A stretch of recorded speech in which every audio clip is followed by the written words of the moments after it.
नमस्कार। मेरा नाम धीरज निगम, डायरेक्टर सुगम इन्फॉर्मेटिक्स।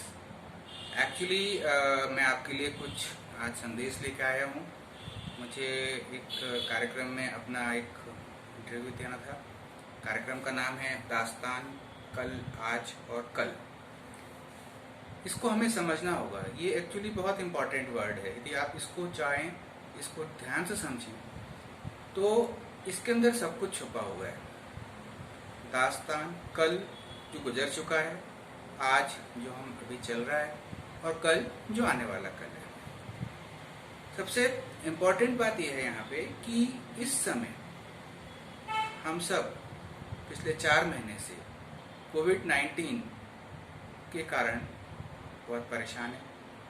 सभी लोगों को दिक्कत है, हर तरह की दिक्कतें हैं। व्यापार में दिक्कतें हो रही हैं, नौकरी में दिक्कतें हो रही हैं, स्टूडेंट्स को दिक्कतें हो रही हैं।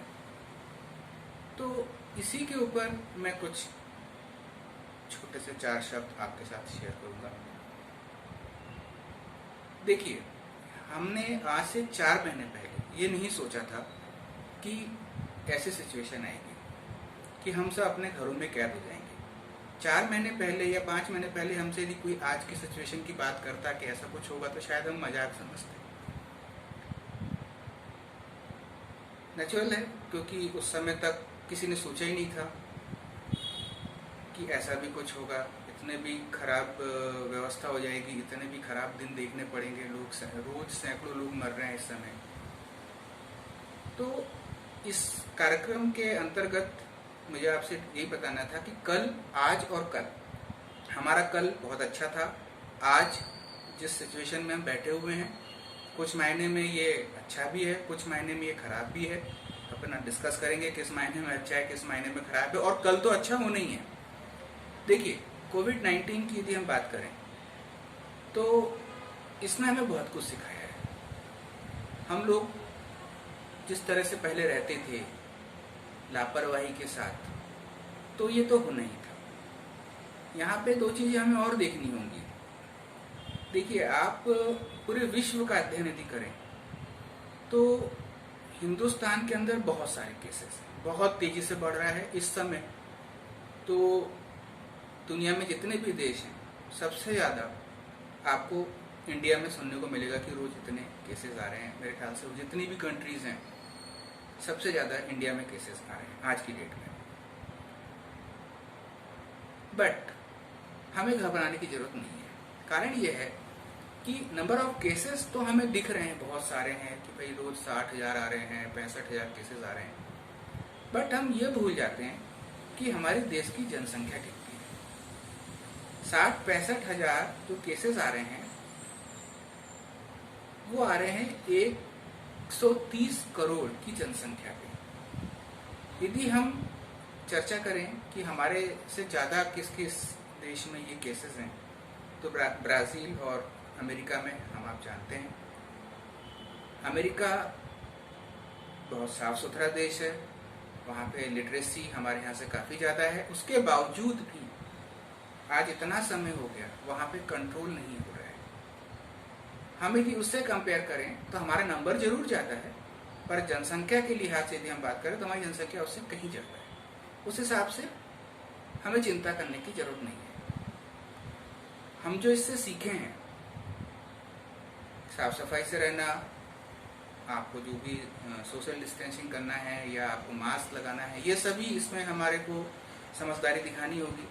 यदि हम ऐसा कर पाते हैं तो जल्दी ही आप देखेंगे कि हमारे यहाँ ये सब कंट्रोल हो जाएगा, स्थिति पूरी तरह से नियंत्रण में आ जाएगी।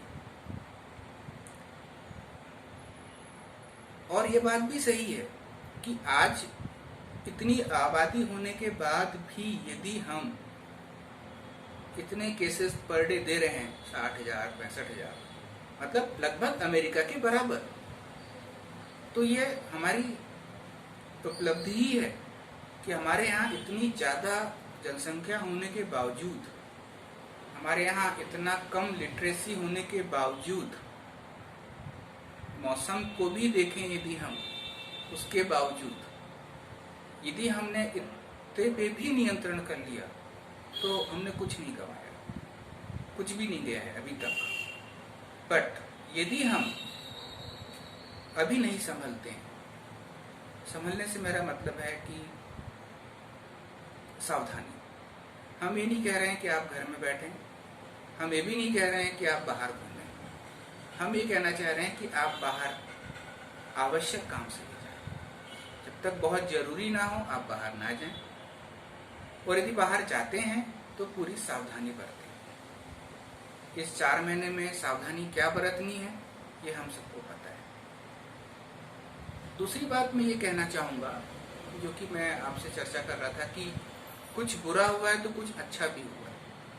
अच्छा ये है जो कि हमने कभी सोचा ही नहीं था अपनी इस व्यस्ततम लाइफ में, बिजी लाइफ में, कि हम कभी घर पे इतना समय दे पाएंगे।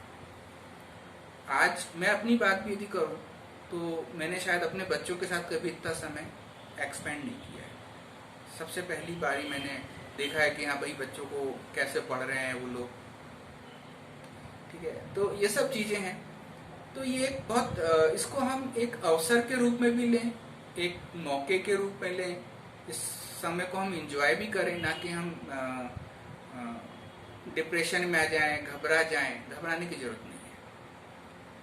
इनकम की यदि बात करें तो नो डाउट लोगों की ऊपर परेशानियां आई हैं, हर तरह की परेशानियां आई हैं। इनकम सभी की कम हुई, लगभग कुछ लोगों को छोड़ के ज़्यादातर लोग इस समय आर्थिक तंगी से गुजर रहे हैं। ठीक है, कुछ समय की बात है। मेरे ख्याल से 1 या 2 महीने के अंदर स्थिति नॉर्मल हो जाएगी। हमारे यहाँ पे भी पीक के लगभग हम पहुँच चुके हैं। एक बार पीक आता है उसके बाद फिर डाउन होने लगते हैं केसेस। मैं डेली देख रहा हूँ कि केसेस आते हैं और बहुत सारे लोग रिकवर होते हैं। यदि 100 आ रहे हैं तो 70 रिकवर हो रहे हैं, मतलब 30 लोग एक्टिव पेशेंट में बचे हैं। तो हमें जो नए लोग आ रहे हैं या जो लोग इन्फेक्टेड हो रहे हैं उनकी संख्या कम करें। रिकवर होने वाले तो हो ही रहे हैं अपनी जगह। तो इसमें हमें सहयोग करना पड़ेगा, सरकार का समझदारी दिखानी पड़ेगी, ताकि ये केसेस कम हों और हम इससे जल्दी से फ्री हो पाए, जल्दी से इससे हमें मुक्ति मिले।